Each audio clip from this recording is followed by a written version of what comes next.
Nagsampa po na 5 kasong kriminal ang Department of Justice o DOJ laban kay Marikina City First District Congressman Marcelino Marci Teodoro.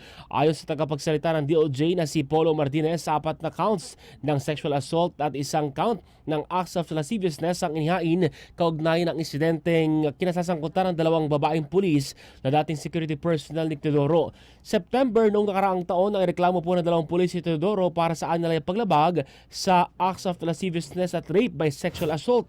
Na samantala, itinanggi naman po ng kampo ni Teodoro ang mga aligasyon.